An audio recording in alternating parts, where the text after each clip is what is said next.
Yes, you're a good little boy. You're on candid camera. Smile. Actually, I could delete a lot of them too. Oh yeah, you could, because there's probably a lot of not so good ones. Yeah. Yeah, Trying to get one cute one and trying to get. Taking video now? Yeah, taking video. The little fussy boy. Yeah. We go round and round and round. Jesse. Hi. You're on camera. We got the little fussy boy at great grandma's house. He wants everything with toys. Here, Jess. Here. There, you can hold on to that. There you go. Come on. There. You don't want to hold. Now he's afraid. Okay, there. So right there. Usually you just want to grab everything. Oh. There. He's tired or fussy or something. You held a whole one before. There ain't anything in there for you. You can't have anything to drink. You're too young for that. So there. You're not going to get anything. Oh, don't put her up. He's pouting. He's pouting. Bottom lip. Oh, little pouty See, that bottom lip is something. Oh no. Oh, you ought to get down. All right, He's well, taking let's off. get down. Bye. We'll just delete some of them. Okay, you'll have to delete some. Hey,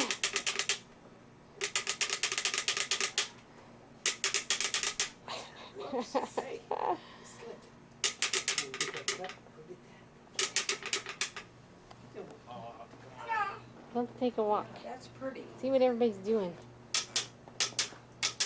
I'm not sure. Yeah, I don't know. Normally he'd go right after that. Yeah. Let's see. Go see Grandma. Go see Grandma. Uh-oh. I'm going to sit over here. I don't know if I can get everybody in. Except for him, because now he's out.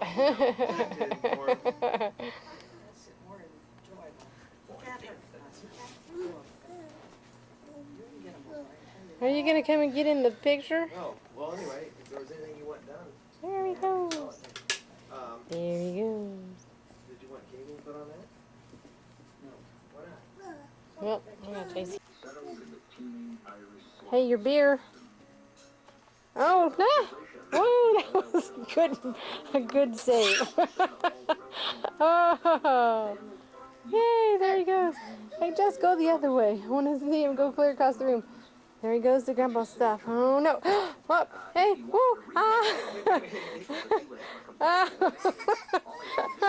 Oh, no. I want to get him just walking in the other room. Come on. Hey, follow Daddy. Hey, go get him, go get him. Yay, go get him. Let's get him. Oh, I can't operate this. Oh. Have him come. I can't. Oh, there he goes. Come on, Jess. No, oh, now he went in there. He's not coming back out. He's not coming back out. Come here, Jesse. Uh-oh. No, he found a new room. You go follow him. Oh, That big. I don't know how to delete him. There he goes, little waddle. Jesse, look at Mommy, Jess. He's busy making his way back to the grandma. Names in it. Mm-hmm. I put his name in it, and I put in my Sandra's name in it, my daughter, and then I don't know who I send the other one to. Well, anyhow, I filled all three of them out. I don't know if I sent one for you, maybe. Oh, God, I believe I did. I don't know whether you got any or not. From a herb company. If you did, you don't say so. Uh-uh. Well, that's damn funny that they wouldn't ask for to send a catalog and you don't get it. Maybe you thought it was trash and throw it away. 'Cause we get too much of that trash here. I will just throw it away. And if you don't look it over, you don't know what it's about. I don't know. That's up to you people. If you get it, you throw it away. But your name was put in there. Ellen's was put in there. And I don't know of anybody else that I send it to that might have value. So I'll send your name in again. You pay attention for it, but it could be trashed. I don't blame you. If you're not interested, you just throw it away. That's what I do with a lot of this other doctor stuff. I get all kinds of doctor stuff here every week. Well, I can't order from all of them. I'd be supporting half of the United States. No, that's important. Health is the first thing in life. If people don't give a damn about their health, that's up to them. And if you value life, you'll see old age and made it and better living too.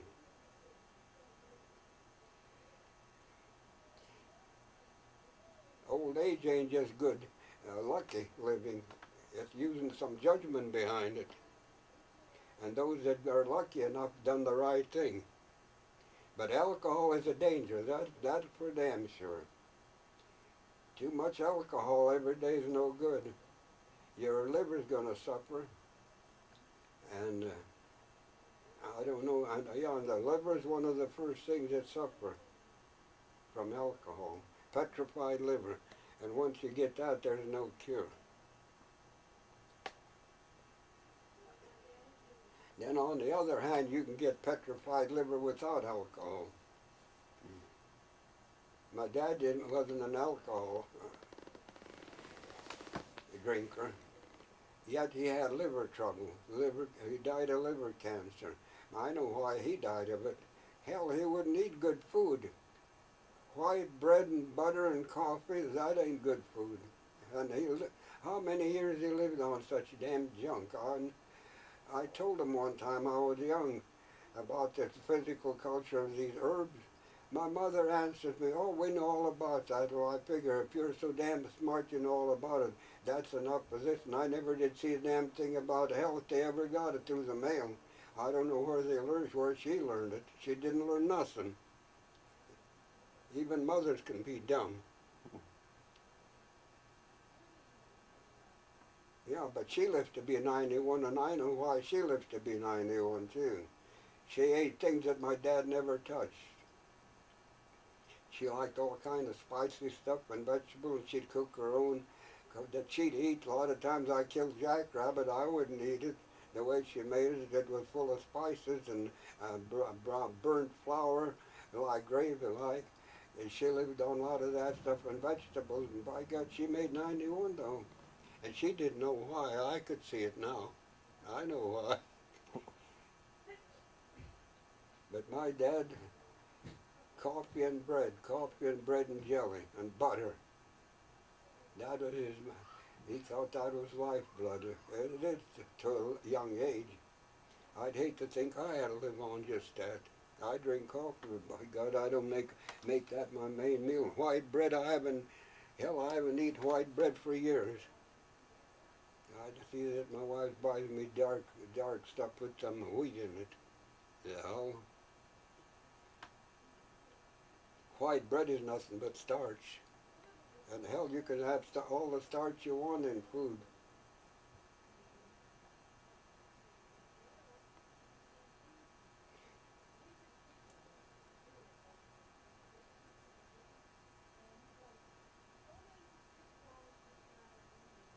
This corn that Estelle eats, I eat little of it. Hell, that's mostly all starch. Corn starch, you can buy that. I'm using it right now on my hips, where I said it. I'm so skinny, if I don't, it'll break through and I'll have sores, so I have to put corn starch on it to put a big callus on there. Like a saddle. A hard spot in the leather. My leather, actually it is leather. It's hard.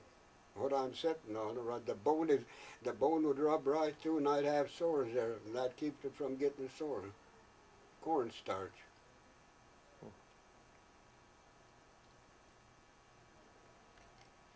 Yeah, my remedies and remedies. And I just got through a while ago, put the white vinegar on my toes, they was buzzing, like they're burning. And that stopped it. Now I don't have no trouble with burning toes.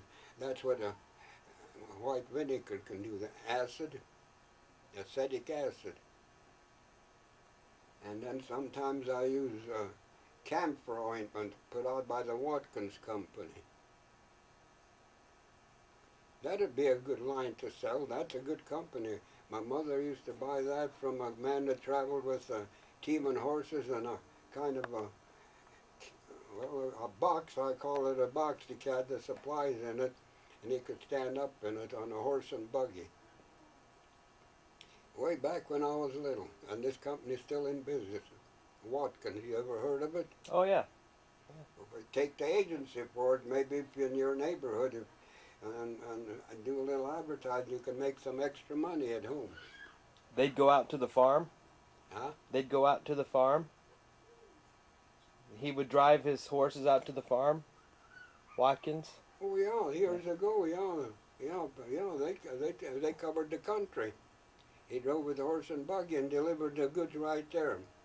You'd buy it, and sometimes people didn't have the money. They'd pay him the next time when he come. People were honest in them days. They never cheated. Now anymore, I don't think you'd want to let it out on credit. You'd get some people, and he wouldn't buy no more, and he wouldn't pay you no more. The best thing now would be cash on the barrel. Unless they got something like a credit card. If you'd want, who'd want to fool with a credit card? I don't think you would. You need the money yourself in business. You can't carry people.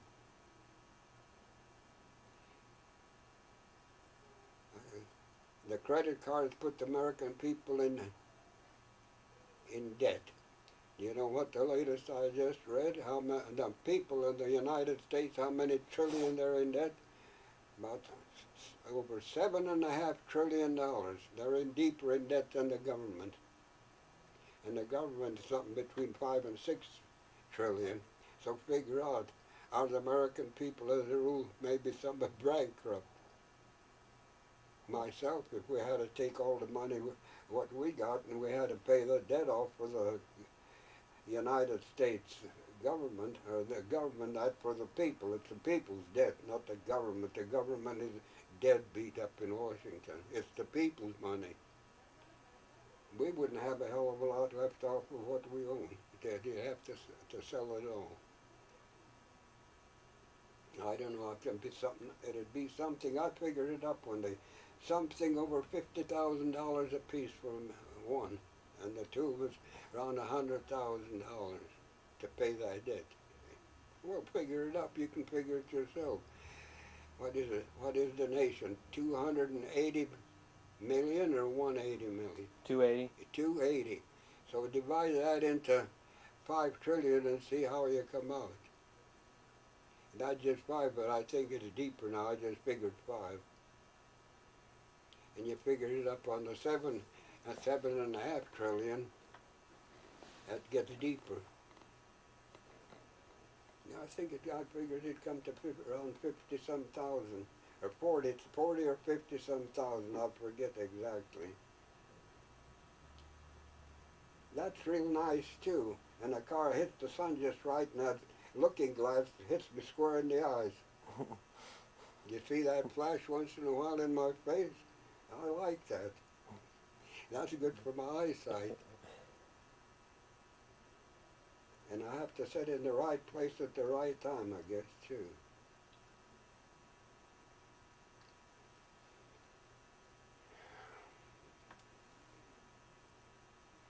Yeah, the health problem in the United States with all the modern medicine and everything, the hospitals are full of people. So it's not that great. And when I was young, we didn't even have hospitals in these little areas. People done without. How come all of this happens that way? And this is supposed to be modern ecology. I can't see what happened. And the food is supposed to be so damn good. It's not that good. We lived on common food in them days. Look at all the knickknacks now. Potato chips and rice chips and cheese chips. And that's all done in the factories with a bunch of damn chemicals. Mm-hmm. I don't eat them. I don't eat that damn stuff. I think I want to live a little longer that way. Well, once in a while, but people that eat it right all the time. once in a while you can eat a little poison. It won't do you. I smoke a cigarette to kill the germs in my mouth with nicotine, and it's done me good instead of harm. I don't have no bacteria in my mouth. But eating it all the time, it poisons you. It's deadly. No, nicotine, don't get fooled, it's deadly. Alcohol ain't no angel. Like Dr. Donahue tells people, if you drink over 2 or 3 beers a day, you're an alcoholic. That's what he calls it. Now the doctor here that writes in the Norfolk paper, he said people that can't go without a beer several days, and you gotta have it, they're alcoholics. Well, it could be. I've drank a lot of beer in my lifetime, quite a few barrels, but I didn't drink beer every day. I even made home brew. We'd have a quart every night when I come home out of the field for work. And that is beer that I made. And my dad made beer only once, and he went the hard way with it. He even sprouted his barley and done it like a factory, and that was the end of that. He never made it anymore. And he never made any home brewed like I made it out of his malt cans. And I don't think I made over 10 or 15 batches of it in my lifetime. This was just occasional. You know, there was no beer every day in our house.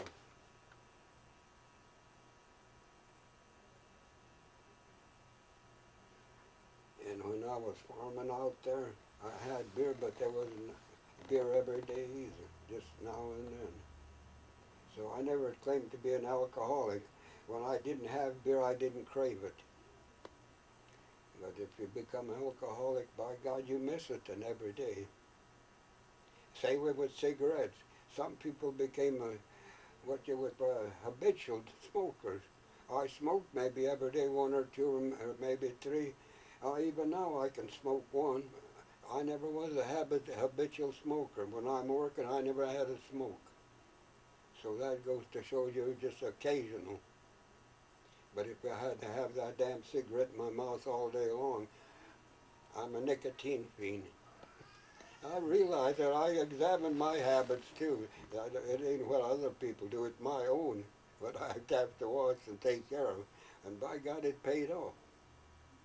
Yeah, it paid me off by being careful, examining your own character. What am I doing every day that's right or wrong for my health? That's for people to think of it, as individual. It ain't my fault if they do it or not, that's theirs. Everybody's his own captain.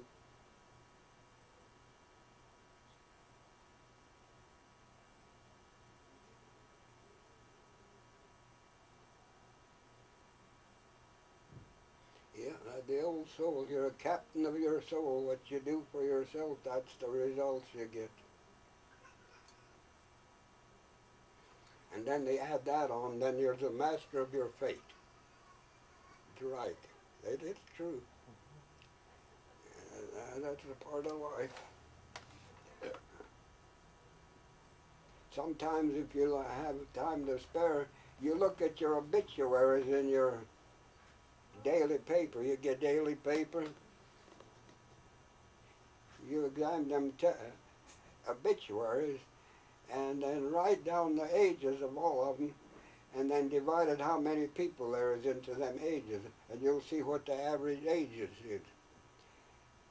In this area, what I take is mostly the lowest was in the upper 60s, and the highest was in the upper 70s, but usually it's down below the middle 70s, the average life in this area. And that's in the Norfolk paper. And that usually covers people anywhere from 8 to 11 or 12. This morning. She mows our lawn for us Isn't out that in front recording? here. Yeah, Yeah, I've been okay. recording for a Be while. careful, he'll knock it out. I know, that's why. Hurry. How's that? Okay, hurry. The lady's around 70 years old, and she mows her own lawn, and then she mows that little strip we Yeah. got in front. So I tell Stella always, give her some goodies. And then she mows, she sprays our hops over here with the sprinkler. Mm-hmm. Keep So going, Jess. there's a neighbor without asking her.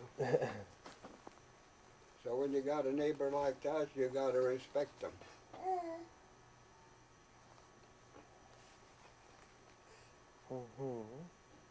Yeah, before you come, I was sitting here, I built me a vertical log cabin. I'm out there 50, 75 miles out of civilization, and I got to have something permanent to live in, so I'm going to start building me a log cabin. So the size of it, it could be anywhere from 16 to 20 feet wide to up to 25 or 30 feet long, maybe. So that takes quite a bit of lumber for make a log cabin. It's simple. It's simple, but it takes a lot of work when you don't have all the tools you need. You have to build this all out of logs. And most people build it with logs laying horizontal. Mine are vertical. I dig a hole in the ground for each post about 4 or 5 foot deep, and then 8 foot high, so that makes 4 and 8, 12, that's at least 12-foot poles. And I dig that trench around the whole damn thing and stand these poles in there side by side, and all the same length, so when you put the roof on it, you got something to lean on. And I got a house that'll stand 50 years if they don't rot at the bottom.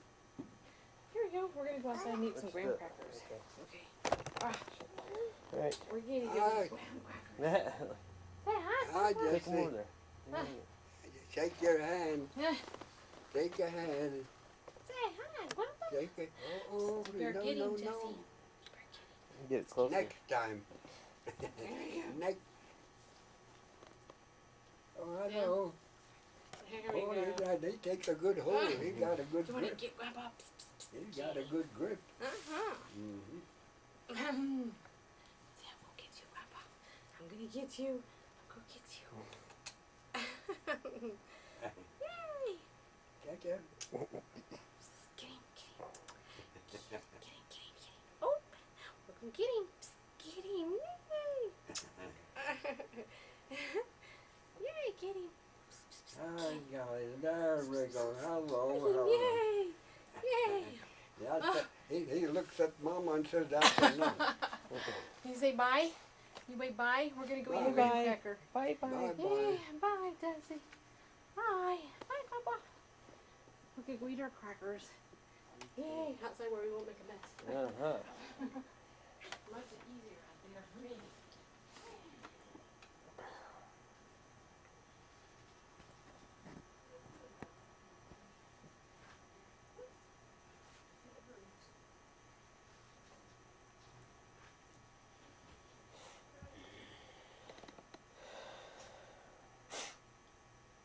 We were going to go up to Verdell. We were going to drive up there. Was you up there too? We were going to. We didn't go. I'll tell you, Verdell's altogether different town. It used to be quite a few Czechs controlled it. I think it's all some kind of other breed. It's not a good town. They got too much vandalism and a bunch of crooks up there. And what it was years ago, I think all of the Czechs are gone and they got some all kind of other breeds in there. And they got all kind of trouble there too. And if you didn't watch, you left your car unlocked, you might be missing something. That's the kind of people Verdell got now. But I think Verdigrease pretty well controlled. They got pretty good law and order. And they give a police report every week to the city marshal how many miles he drives, his duty, for the whole week, and how many arrests they made or citations. They got a damn good rule in that little town. It ain't big, 650 people. They got pretty good order.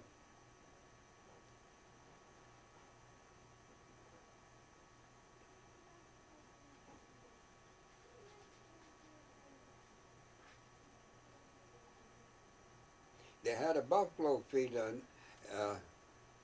Well, yesterday, a free buffalo feed the town put out. I never thought of it. If you wanted to move buffalo feed, it just right some kind of park right next in town. They're just out of the city limits. I always look at that town. If the dam broke up there at Niobrara,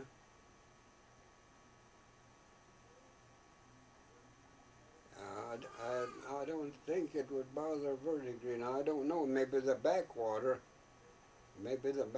would take it. If it did, it'd drown half the town out. The town sits right down low on that Verdigris Creek, and that ain't too far from the dam. They're only about 12 or 15 miles from the dam. But the dam is below them, but the backwaters could back up too, spill out, and all into the lowland. So I don't know how safe the town is if that ever broke. But if it ever broke up in at Fort Randall in Dakota, that puts the end of verdigris. All the low ground, them on up the hill might be all right. I wouldn't want to live there for a long life. And you never know when somebody could blow the dams. These Muslims got a hate for us. And it ain't our fault. I don't know how they're that damn dumb blaming us. It's Washington that's to blame for it, the damn president. Hell, I don't have no love for a damn Jew. And I'll tell you the truth, I'm not really stuck on a Muslim either. But I do believe in fair play. I wouldn't invade their country as a nation. That's what the Jew done. That's where the trouble come in. And they're trying to get it back. And the United States is helping a damn crook. That's the damn government we got now. It's not decent, rotten. But you have to live with it. We can't do nothing else. So they hate the American people. Hell, it ain't us people that are helping the Jew. It's that bastard in Washington, the president. I think he's part Jew himself. I think he is. And that ain't all of it. He helps the damn Catholics, too, to come from Mexico.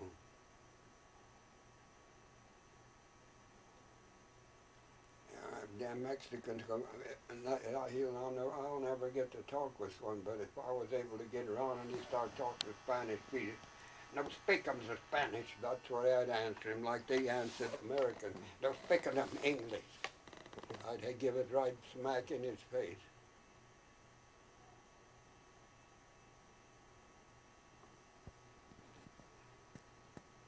That's what caused me a wreck in Canada. A damn Mexican kid, 16 years old.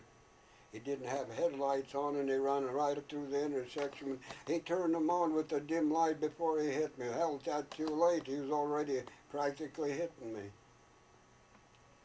I told him if it wasn't for the law, I told him right out, I'd grind you goddamn head right here in this cement in this garage. Where I went afterwards, he wanted to talk to me. Then I told him to go to hell.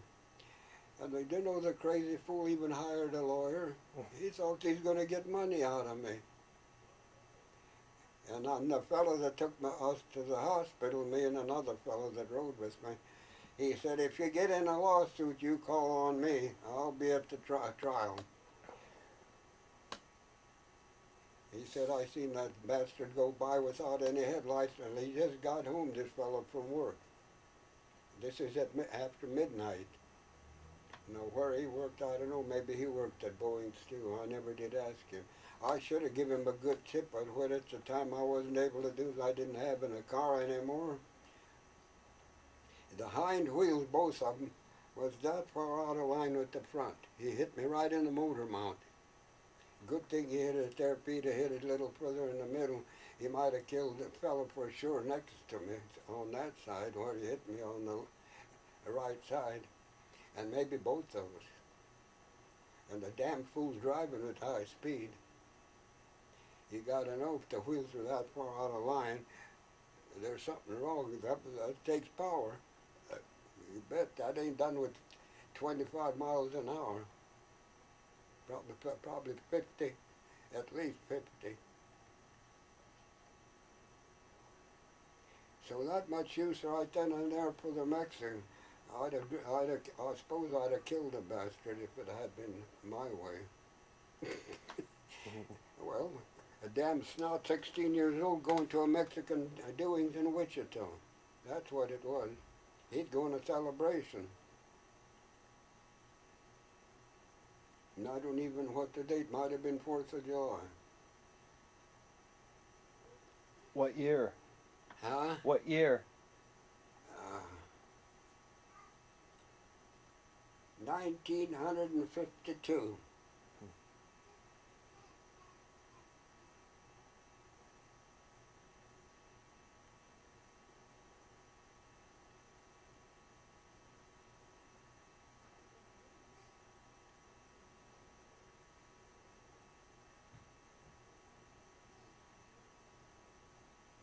And that ain't all of it. I got a good gash out of it. It cut my lip from underneath a piece of flying glass. We had glass windshields in it.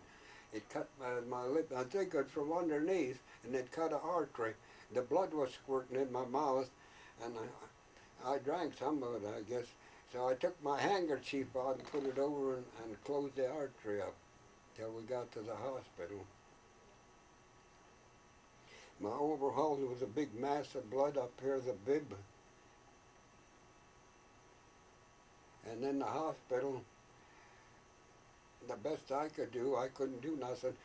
When they turned me loose 3 days later, here was a big mass of dry blood in my overhaul. They was hanging on the side of the bed. I never once requested, hell, they could have done enough to wash that off if they was delighted. And this is a Methodist hospital. They didn't even take enough care to wash that damn blood off for a guy. If that doesn't beat anything. You talk hospitals to me, they're not the best thing in the world. They got a long ways to go for decency. And that same way in Sioux City when I was in the hospital, and the one in Osmond. Night service is 0, right here in Osmond and Sioux City too. They're having a hell of a good time, like a bunch of chickens in that room where they said they gotta wait till the light comes on. I have the light on all night in Osmond here and nobody serves you. That's the kind of service you get in a hospital. Bunch of damn bums. They sleep and get wages. Mm-hmm. Yeah, I'd put a different stop to it than that stuff. You'd either serve people at night and come around at least once an hour. A half hour would be more like it for sick people. But they're goddamn lazy, who want wages and then they don't earn it. And to tell you the truth, this woman right here was on the night skirt when I was in the hospital, and believe me, she was no better than the rest of them. And she, neighbor, I'm telling the truth. I don't have to lie. Hell, why should I lie? It don't sound good, but that's the way it was. We're sleeping with wages.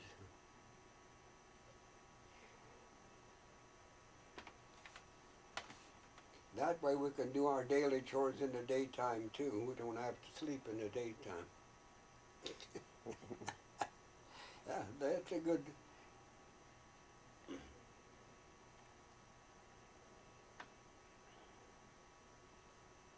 I got off of work at the Boeing plant during the war at 3:30 in the morning, and I'd get home something after 4 o'clock. But I went to bed right away and I never got up till at least 12 o'clock. Because I had to be getting ready at 2:30 to go back to work at 3:30. So all I could do was sleep and eat and work.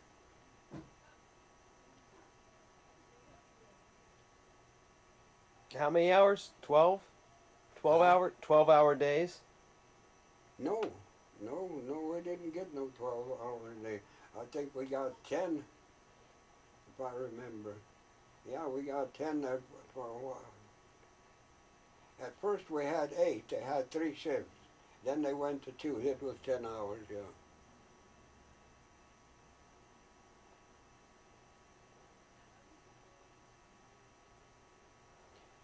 And then when I went to Kansas City, I done some 12-hour days. Not very many, a few of them. And every day we worked never less than 10 hours there at the Ford factory. And that was the best place I worked in my life for Ford. The goddamn Jews of Boeing, that was no good. Not at that time. Small wages and long hours. I got 55 cents an hour when I started there, and skilled work, jigging fixtures. Which, for my skill, I didn't know a damn thing about a blueprint at that time, so that part I can see. But why was the wage so damn poor? You had a hard time making a living, and then we had rationing on food on top of that. You couldn't buy everything you wanted. Meat was rationed, sugar was rationed, coffee, gasoline. We got 2 gallons of gasoline a week. That was it. So if we wanted to go to Wichita, we had to wait 2 weeks to get 4 gallons to make it there and back.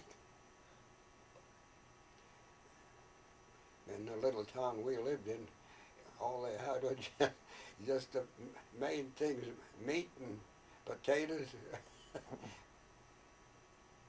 But you could get a few extra things in Wichita. You had to go to that juice store, the Jane store. Kroger store. You have any Krogers in Indianapolis? Oh yeah, lots of them. That's where I done most of my shopping in Wichita, Kroger.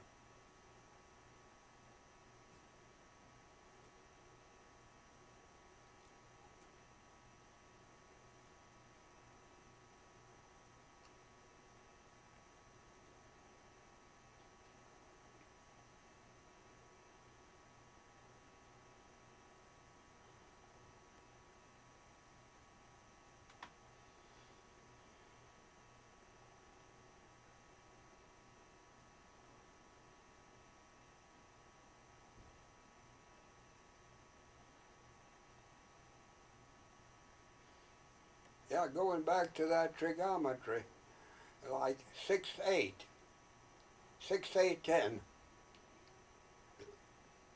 That's your right angle. I'm giving you the answer how long it is on the diagonal. That's the 10 inches. If you got 6 inches,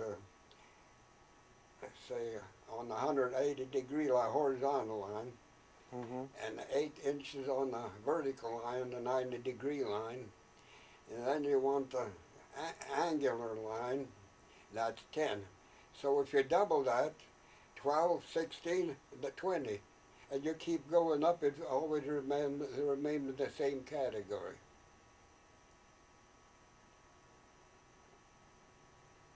And instead of the 6/12, then you go double that, 24, 32, that goes to 40 automatically. That's whether it's inches, miles, or feet, whatever you figure. In other words, that's reciprocal. Now you double the 6 and 8 all the time, it just doubles also your horizontal.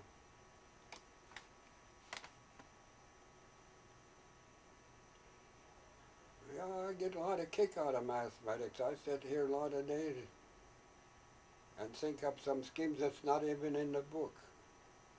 That one about minutes and 8 feet and 8/10 in a minute by 60 makes them 1 mile. 60 seconds or 1 minute.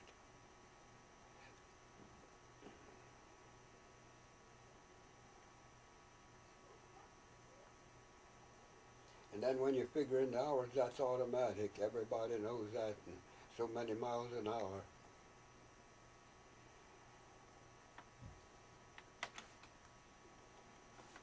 But like living in a city and it took you 20 minutes, if your average speed is 35 miles an hour, you have to multiply that by 8 8/10 and by the miles per hour and divide it by 5,280, that gives you the miles.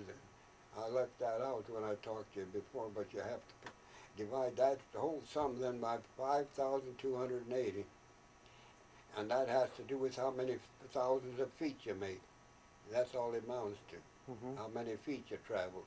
You divide it by 5,280, and that gives you the miles.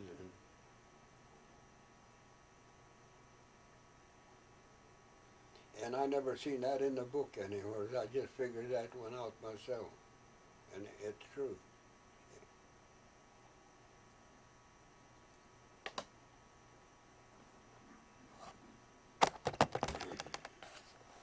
But this radion, that's one I'm stuck with. That's the figure in a circle by radions, and I don't know. They got the formula, but I just don't know it.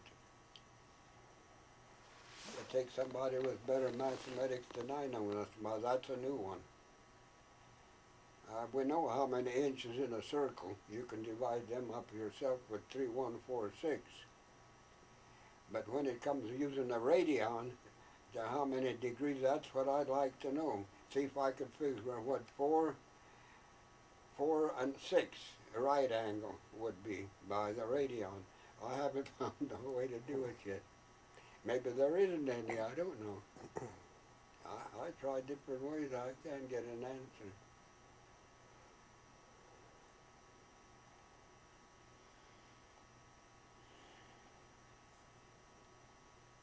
Is there any wind blowing outside?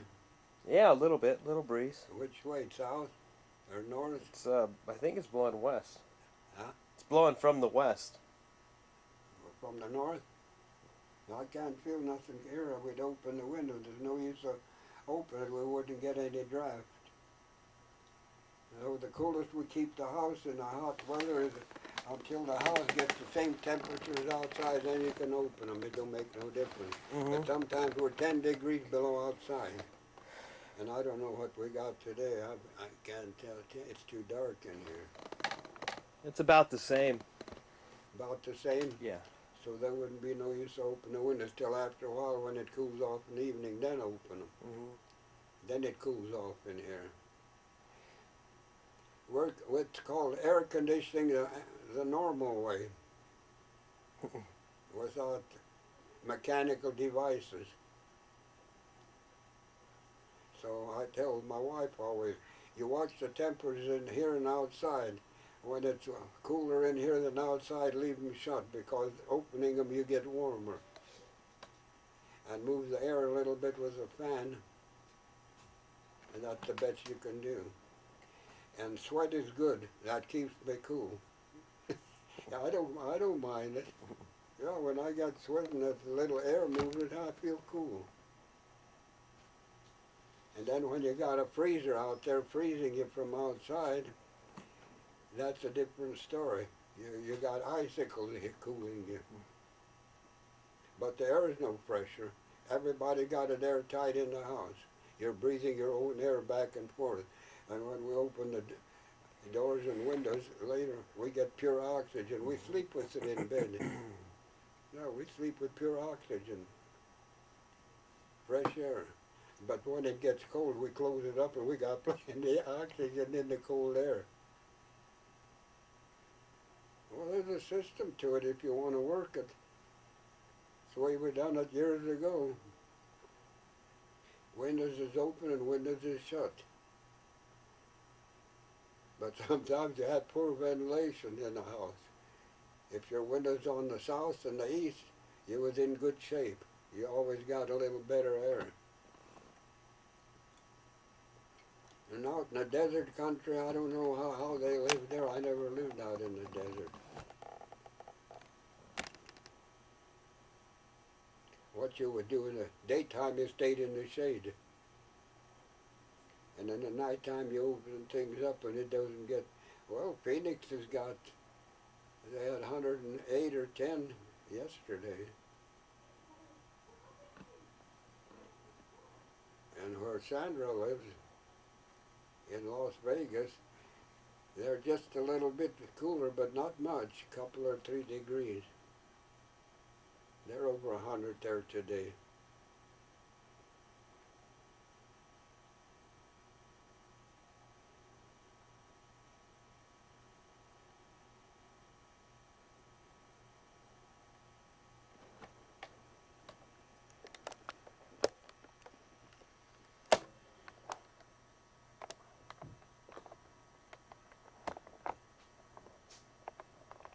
Do they have an air conditioner in the plant where you work?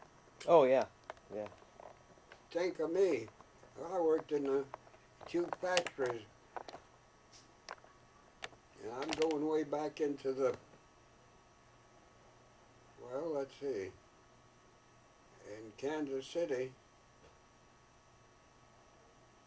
1953. The modern factory, a new one, no air conditioning. And it would get hot in there in the summer. Oh boy, it was like a steamboat. And it wouldn't, and there was no fresh air coming in. Hell, the thing's closed up. They had some doors open to the north, and there was nothing to the west, the south, and the east, just one big door where the wings went out. That's all they built was wings there. And of course you had to have big doors to get them out of them wings out of there. And that's the only fresh air you could get. And if it was a north wind, you got air, and if it was a south wind, you was dead. And stink when they painted them wings with that paint thinner, that stinky stuff. Damn it, that was strong. And that I don't think is healthy paint thinner. I hated the stuff.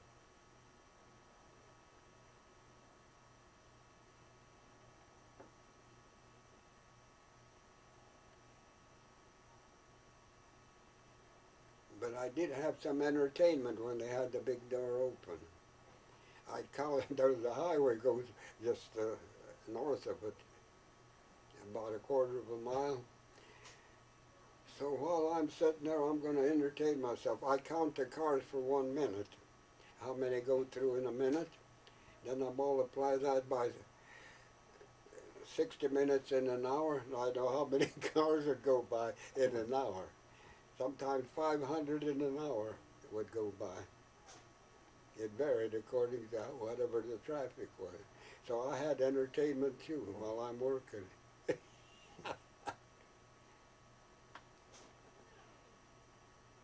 If 5 cars went by in 1 minute, so how many? 60 minutes times 5. You figured that'd be 300. Easy to figure. Mm-hmm. And if 10 cars went by in 1 minute, 10 times is 600. Well, that's the way it'd have to be. That's an average. I ain't going to count it for 60 minutes. I'll just take 1 minute and multiply that, and that's the average what I count. So that kept me busy. Every once in a while I'd get up to 300, 400, sometimes, I don't know, I never did get to 1,000. That'd be a lot of cars in a minute.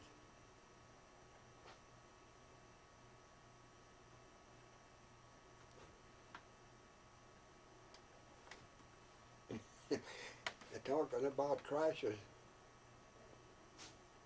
coming out of the lot one evening, I worked day shift here. Here we're coming on light, and the light turned to get out on the highway.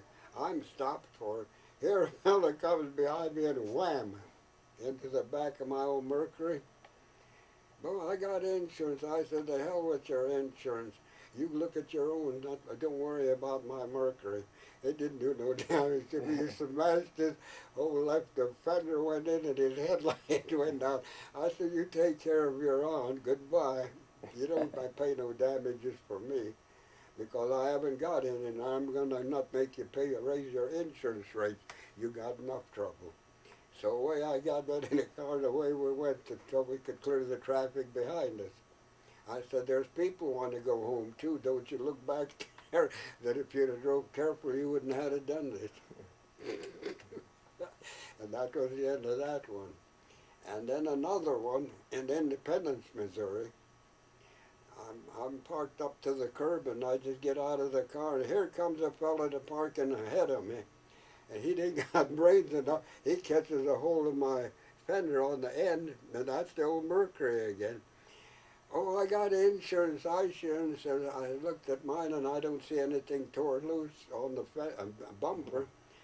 I got insurance, I'll pay I said, you bet you're going to pay for your own. He ripped the whole side of his car, the side of it and the fender. He ripped that all out. I said, you got pretty good sized bill there, fella. You can't see very good. And I went and got my gallon of alcohol, denatured alcohol, in a drugstore. And that was that one. Them little scrapes. Hell, I ain't gonna make people pay for something I ain't got. I could probably get dirty and make pay for damages. They want to pay for my damages. I don't get any money out of it. Hell, that just cost me money out of I wouldn't have a car. I'm smarter than they are. I have no damages. Why they want to make, I wouldn't get no money out of it. They'd want to charge me maybe $100 to fix my bumper. They don't have it coming. There's nothing wrong with it. Hell, that bumper's stronger than a tin. So I'm wise enough to avoid some of that crap. You'd have to send your car in for investigation and examination by insurance companies. And then another one, on my company paid damages. This is in Wichita. Traffic light turned on this 38 Ford, the brakes ain't worth a damn on it. You could push the back seat out and it goes to go so far before it stopped. That's one thing for it had very poor brakes on a 38 Ford. So I bumped a fellow. Now no damages that I could see. He jumps out, he has a pretty new car. Hey, you're going to put me a new bumper on. I said, as far as I'm concerned, you don't need even a damn good, you need to keep your mouth shut would be the best. There ain't no damage there. There might have been a nick in it maybe, and maybe it was there before, I don't know. But I said I'd turn it into my insurance company. So about a month later, I dropped into the insurance office in Wichita, and I said, did you pay that fellow for a bumper? Yep. I said the goddamn fool hadn't had no damage. He wanted a new bumper. He's crazy. Never no damage. That's the kind of people we got in this country. What good a new bumper done? It was no better than what he had. All he done is cost the company money. And of course the company got plenty of money, that I know. They're not broke. Insurance companies got millions of dollars in their pocketbook.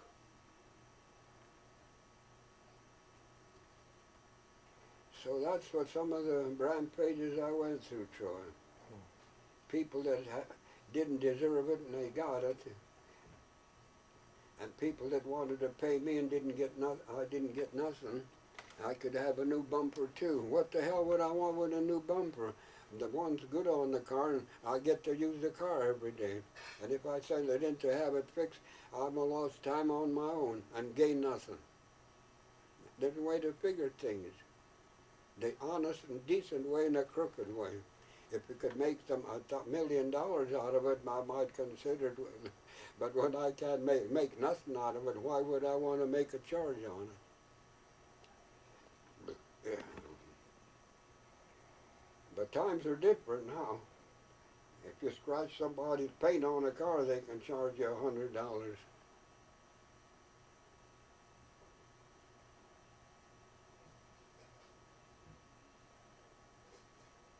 Yeah, we got different rules now. It's not simple.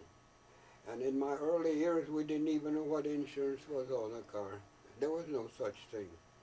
If you wrecked it or got in a wreck, you took care of it yourselves. And cars wasn't worth that much in them years either. Now they're thousands of dollars. And in our years, a Model T was worth less than $500 if you bought it at the Ford factory. Yeah, $495 at the factory, Model T. Oh. Now look at it.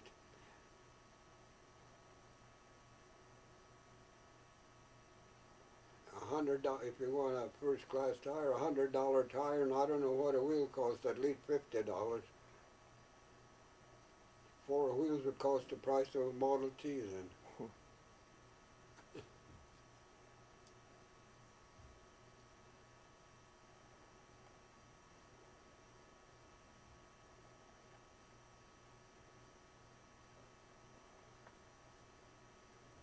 And this ain't the end of it, the way I look at it. I don't think this inflation is going to quit. I think they're going to keep increasing it and increasing, and people getting deeper in debt and debt with these charge cards until finally the Jew will have the thing the way he wants it. He's got a scheme there, conspiracy, and it's working for him. The people don't know it. Did you want to watch the news? Yeah, you could turn it I on. think you Where got is it. that thing? I got it here. Oh, yeah.